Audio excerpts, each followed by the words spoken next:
गुरु तुम हो ज्ञानी ज्ञान के दाता, मुनि गुरुवर को करके प्रणाम गाऊं मैं, ध्याऊं मैं सुबह शाम। पुलक सागर एक नाम एक नाम। इस कार्यक्रम के प्रसारण पुण्यार्जक परिवार हैं श्री सुधाकर जी अग्रवाल, जितेंद्र कुमार सुधाकर जी अग्रवाल, ट्रस्टी जिन शरणम तीर्थ, संरक्षक पुलक मंच परिवार श्री रामपुर, सौभाग्यवती प्रिया जितेंद्र कुमार अग्रवाल, अध्यक्षा पुलक मंच परिवार श्री रामपुर, राष्ट्रीय शिक्षा मंत्री पुलक मंच परिवार, संयोजिका जिन शरणम छात्रावास, अध्यक्षा आचार्य शांति सागर पाठशाला श्री रामपुर, कुमारी समृद्धि चिरंजीव सार्थक अग्रवाल परिवार श्री रामपुर, जैन एग्रो इंडस्ट्रीज, निर्माता कॉटन सीड ऑयल और एग्रो उत्पाद, plot number A180, MIDC Shri Rampur, जिला अहमदनगर, महाराष्ट्र।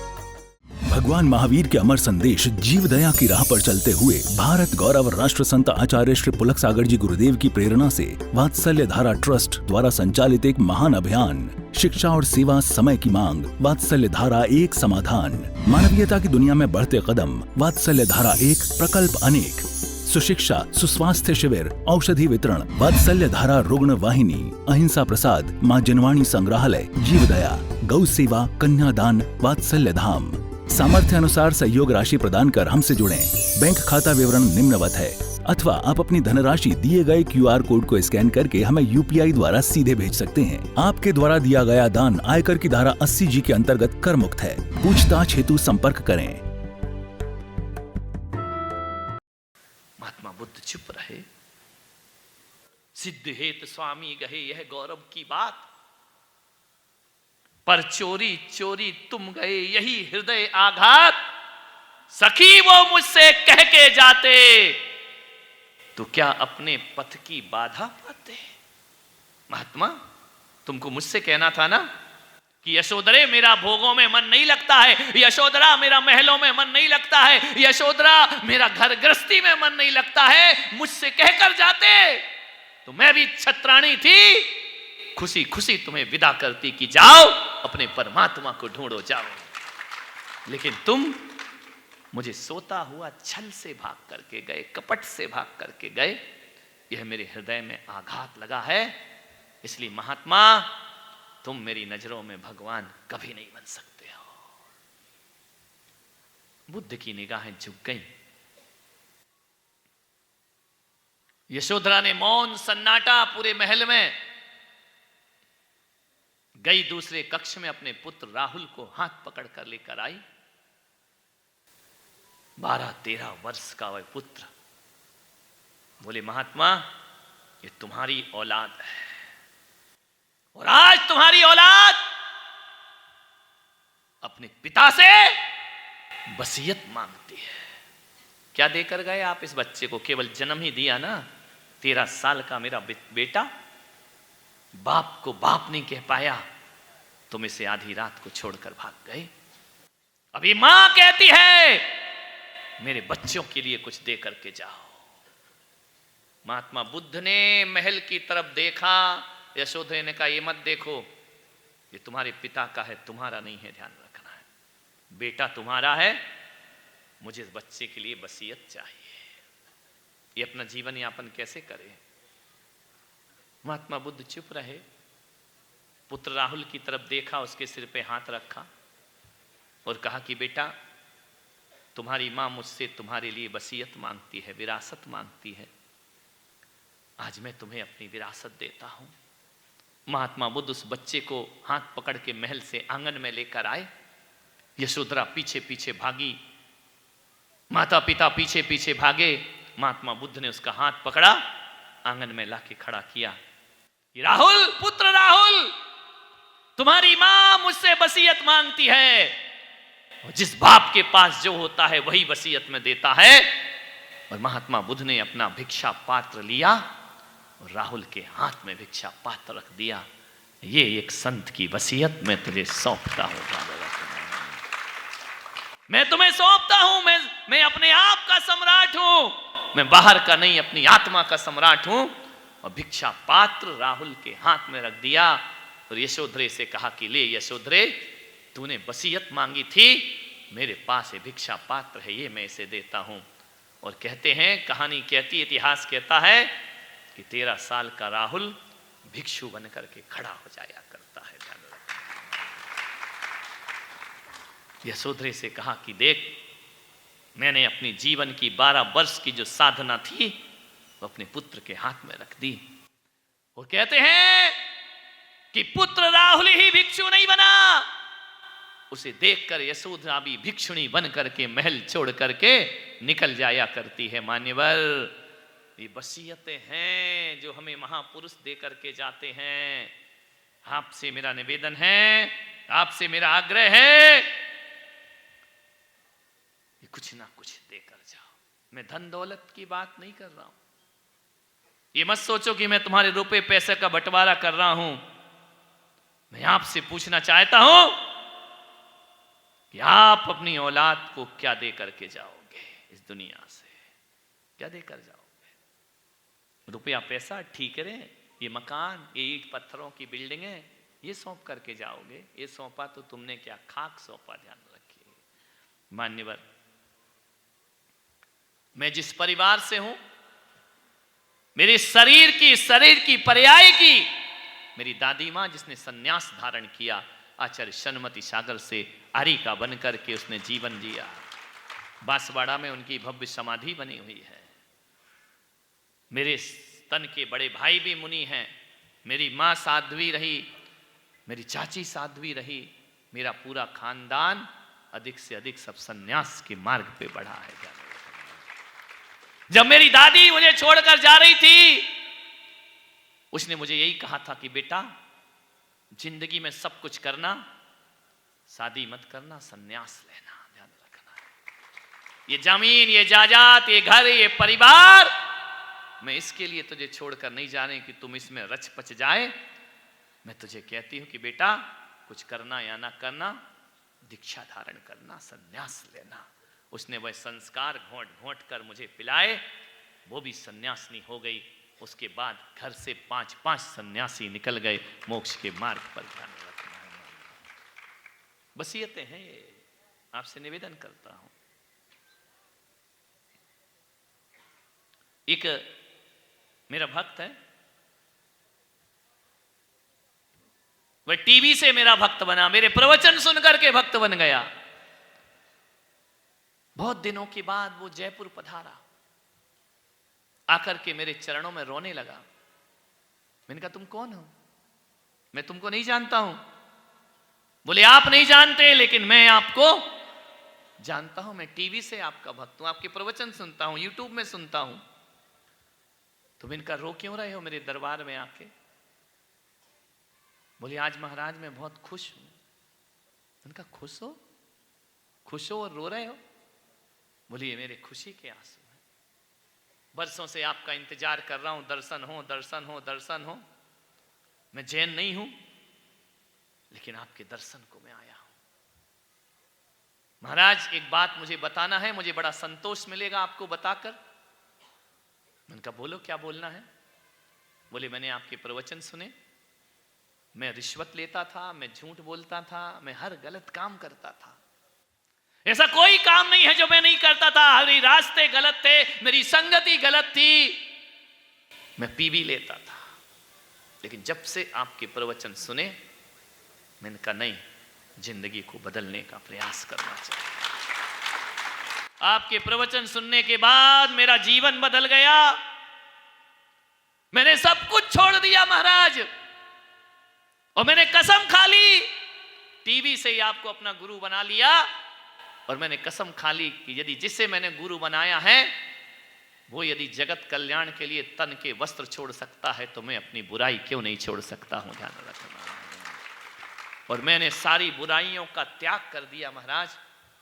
और जैसे ही बुराइयों का त्याग किया, तो मेरे मित्रगण मेरा मजाक बनाने लगे। बोले, किस बाबा के चक्कर में पड़ गया है? ऐश की जिंदगी जी क्यों? बोले, मैंने उनके साथ उठना बंद कर दिया, बैठना बंद कर दिया, खाना पीना बंद कर दिया, मैंने रिश्वत लेना बंद कर दी, मैंने सब कुछ छोड़ दिया और एक अच्छा जीवन जीने लगा। मेरी पत्नी बोली, इतने भी मत सुधरो, नहीं तो दिक्कत यह है ना, बेटा बिगड़े तो आफत हो, ज्यादा सुधर जाए रोज रोज मंदिर जाने लड़कियां कहती पंडित से शादी नहीं करेंगे हम, ध्यान रखना है। विचार करिए आप। पत्नी ने मेरा मजाक बनाया, बच्चों ने कि इतने बदल गए, इतने बदल गए। बोले महाराज 8 साल से जीवन बदला है, कोई साल 2 साल की बात नहीं है। मैंने कहा ईमानदारी का जीवन जीऊंगा, अच्छा जीवन जीऊंगा। मैंने घर में गुस्सा करना बंद कर दिया। घर में कोई कुछ भी करे मैं गुस्से में जवाब नहीं देता हूं। मैंने आपका प्रवचन सुना है, क्रोध नहीं करना चाहिए, मैंने क्रोध का त्याग कर दिया। तो मैंने कहा फिर क्या हुआ? बोले मेरी लड़की बड़ी हो गई, जवान हो गई। मैंने उस लड़की से कहा कि बेटा तू बड़ी हो गई है, मैं तेरी शादी करना चाहता हूं। हर बाप का एक अरमान होता है। बड़ लड़की जब कंधे तक आ जाती है ना, तो हर पिता चाहता है कि इसका घर बसा देना चाहिए। बोले मैंने एक लड़की से, अपनी लड़की से पूछा कि बेटा जमाना देखो कैसा हो गया है कि तुझे कोई पसंद तो नहीं है। आज माँ बाप पूछते हैं औलाद से, पहले औलाद को पता भी नहीं होता था और माँ बाप शादी कर दिया करते थे, ध्यान रखना। आज पूछना पड़ता है कि तेरा कोई कॉलेज में चक्कर तो नहीं, स्कूल में चक्कर तो नहीं, तेरा कोई मित्र तो नहीं। उस लड़की ने कहा नहीं पिताजी, मैं स्कूल गई, कॉलेज गई, मेरा लक्ष्य पढ़ना था, ये सब करना मेरा लक्ष्य नहीं था। ऐसी बेटी जिसके घर में हो जाए समझना पंचम काल का स्वर्ग है उसका घर, ध्यान रखना। वरना आजकल तो बेटियां माँ बाप के मुंह में कालिक पोत करके रातों रात भाग जाया करती हैं, ध्यान रखना है। मैं बेटियों से निवेदन करूंगा ऐसा मत करो माँ बाप के साथ। जिसके साथ 20 साल रही, उस 20 साल वाले पे तुम्हें प्रेम नहीं होता है, उस साल भर वाले के साथ भाग जाया करती हो, ध्यान रखना है। और क्या हो रहा है, ऐसा माहौल बना है पूरे देश में, हमारी लड़कियों को बर्बाद किया जा रहा है। मान्यवर बेटियों को उठाकर ले जाते हैं, झांसा देते हैं, चिकनी चुपड़ी बातें करते हैं, कॉलेज में पढ़ते हैं, वहीं दोस्त बन जाते हैं और ले जाते हैं उठाकर। वो देह का शोषण किया जाता है। और कई लड़कियां तो जाकर के ऐसे देश हैं जहां पर लड़कियों को वो विवाह करके बेच दिया करता है, ध्यान रखना है। ये रोगोरी चमड़ी और मीठी बातों में मत आना बेटियों, ध्यान रखना है। आपसे मेरा निवेदन है, हर किसी को अपना दिल मत दे बैठना, वरना आजकल यही हो रहा है।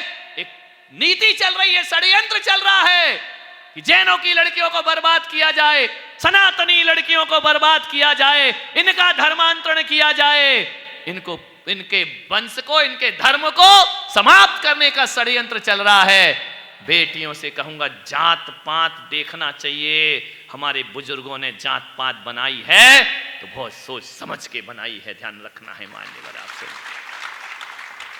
मैं नहीं चाहता हूं ऐसा देश हो जाए हमारा। अरे जैन लड़की जैन से शादी करे, ब्राह्मण ब्राह्मण से शादी करे, राजपूत राजपूत से शादी करे, वैष्णव वैष्णव से शादी करे, मुसलमान मुसलमान से शादी करे, ईसाई ईसाई से शादी करे, हमको कोई समस्या नहीं है। लेकिन जब किसी की जाति परंपरा और पंथ पे अटैक किया जाता है तो हिंदुस्तान में ये संतों को बर्दाश्त नहीं हुआ करता है, ध्यान रखिए। अंतरजातीय विवाह हो रहे हैं, बेटियां भाग रही हैं, मीठी मीठी बातों में आ रही हैं। एक जैन समाज की बेटी मुंबई में भाग गई, मालूम है किसके साथ? ऐसे विधर्मी के साथ जहां देह का शोषण करके वो 3 बार तलाक तलाक बोलो और जिंदगी बर्बाद कर दी जाती है, ध्यान रखना। वो लड़की कहीं की नहीं रहती है, पीहर वाले अपनाना नहीं चाहते हैं, वो ससुराल से दैहिक शोषण करके फेंक दी जाती है सड़कों पर। बोलो अब बेटी क्या करे? बोलिए, बेटी भाग जाए तो कौन समाज में उसे स्थान देगा, कौन उसे अपनाएगा? वो ना घर की रहती है और ना घाट की रहती है। या तो वो जाकर किसी देह व्यापार में लिप्त हो जाती है, या उसके सामने एक ही रास्ता बचता है कि उसे आत्महत्या कर लेना चाहिए, ध्यान रखना। इसके अलावा कोई दूसरा रास्ता नहीं हुआ करता है। क्यों ये हमारे पूर्वजों के बना? लोग कहते हैं जाति पाति में कुछ नहीं रखा है। अरे तुम 4 लाइन क्या पढ़ ली, थोड़ी इंग्लिश क्या पढ़ ली, मॉडर्न हो गए। जाति पाति में कुछ नहीं रखा है। जब से हमारी समाजों में पहले कोई गलत काम करता था ना तो जात से बाहर कर दिया जाता था, प्रतिबंध लगता था, उससे समाज अनुशासित रहा करती थी, ध्यान रखना। जब से ये जातिगत प्रतिबंध बंद हुए हैं ना, हर बच्चा कहता समाज से हमें काहे का डर, हमें क्या लेना देना समाज से। मैं मान्यवर आपसे कहता हूं कि न धनवान बड़ा होता है, न संत बड़े होते हैं, न महात्मा बड़े होते हैं। दुनिया में सबसे बड़ी होती है तो समाज सबसे बड़ी हुआ करती है, ध्यान रखना। हम सामाजिक प्राणी हैं, समाज के बीच रहते हैं, उठते हैं, बैठते हैं। हम कोई पशु नहीं है, जानवर नहीं है जंगल के। और देखा जाए तो जंगल में पशुओं का भी एक अपना समाज हुआ करता है, ध्यान रखना। समाज के बिना आदमी का अस्तित्व नहीं हुआ करता है। आज मैं यहाँ खड़े बैठकर प्रवचन कर रहा हूं तो अपनी दम पर नहीं, अपनी समाज की दम पर यहाँ बैठकर प्रवचन कर रहा हूं, ध्यान रखना। समाज की उपेक्षा मत करो, जातियों की उपेक्षा मत करो। विभिन्न प्रकार की जातियां हैं, लेकिन हमारे ऋषभ देव ने, हमारे महापुरुषों ने ये जो वर्ण व्यवस्था बनाई है वह शाश्वत रहना चाहिए। क्षत्रिय क्षत्रिय से विवाह करे, शूद्र शूद्र से विवाह करे, जैन जैन से विवाह करे, ब्राह्मण ब्राह्मण से विवाह करे। अपने खानदानों की रक्त मत बदलिए, ध्यान रखना। एक बात निवेदन है मेरा आपसे, बेटियों से भी कहूंगा, इतनी मत पढ़ लिख कर ऐसी हो जाओ कि माँ बाप को फिर समाज में नजरें उठाने में शर्म महसूस हो। भगवान महावीर के अमर संदेश जीव दया की राह पर चलते हुए भारत गौरव राष्ट्र संत आचार्य श्री पुलक सागर जी गुरुदेव की प्रेरणा से वात्सल्य धारा ट्रस्ट द्वारा संचालित एक महान अभियान, शिक्षा और सेवा समय की मांग, वात्सल्य धारा एक समाधान। मानवीयता की दुनिया में बढ़ते कदम, वात्सल्य धारा एक प्रकल्प अनेक। सुशिक्षा, सुस्वास्थ्य शिविर, औषधि वितरण, वात्सल्य धारा रुग्ण वाहिनी, अहिंसा प्रसाद, माँ जनवाणी संग्रहालय, जीव दया, गौ सेवा, कन्यादान, वात्सल्य धाम। सामर्थ्य अनुसार सहयोग राशि प्रदान कर हमसे जुड़ें। बैंक खाता विवरण निम्नवत है, अथवा आप अपनी धनराशि दिए गए QR कोड को स्कैन करके हमें UPI द्वारा सीधे भेज सकते हैं। आपके द्वारा दिया गया दान आयकर की धारा 80G के अंतर्गत कर मुक्त है। पूछताछ हेतु संपर्क करें। इस कार्यक्रम के प्रसारण पुण्यार्जक परिवार हैं श्री सुधाकर जी अग्रवाल, जितेंद्र कुमार सुधाकर जी अग्रवाल, ट्रस्टी जनशरणम तीर्थ, संरक्षक पुलक मंच परिवार श्री रामपुर, सौभाग्यवती प्रिया जितेंद्र कुमार अग्रवाल, अध्यक्षा पुलक मंच परिवार श्री रामपुर, राष्ट्रीय शिक्षा मंत्री पुलक मंच परिवार, संयोजिका जनशरणम छात्रावास, अध्यक्षा आचार्य शांति सागर पाठशाला श्री रामपुर, कुमारी समृद्धि चिरंजीव सार्थक अग्रवाल परिवार श्री रामपुर, जैन एग्रो इंडस्ट्रीज, निर्माता कॉटन सीड ऑयल और एग्रो उत्पाद, plot number A180 MIDC Shri Rampur, जिला अहमदनगर, महाराष्ट्र।